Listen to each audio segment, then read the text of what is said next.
అలాగే భక్సింగ్ గారు కూడా తక్కువ మెసేజ్ చెప్పినాడు, కానీ ఎక్కువ అప్లికేషన్ ఉండేది.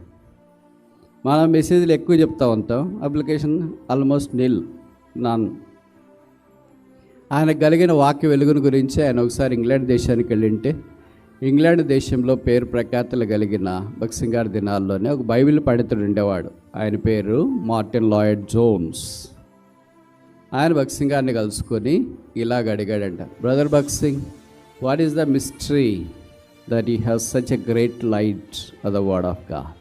దేవుని వాక్యం యొక్క వెలుగు మీలో ఇంత బలంగా ఉండే మర్మం ఏంటి, రహస్యం ఏంటి? మనమైతే ఏదో చెప్తాం, కంకర్డెన్స్ చదివినా, యూట్యూబ్ చూసినా, అది విన్నా, ఇది విన్నా, బైబిల్ కాలేజీ థియాలజీ వేసినా అని. భక్సింగ్ గారు ఎంత సామాన్యమైన సరళమైన జవాబు చెప్పాడంటే, I read the Bible on knees. మోకాళ్ళ మీద నేను బైబిల్ చదువుతాను. ఇది కష్టమా అండి? ఫీజు కట్టాలా? అప్లికేషన్ ఫిలప్ చేయాలా? ఎవరైనా హెల్ప్ తీసుకోవాలా?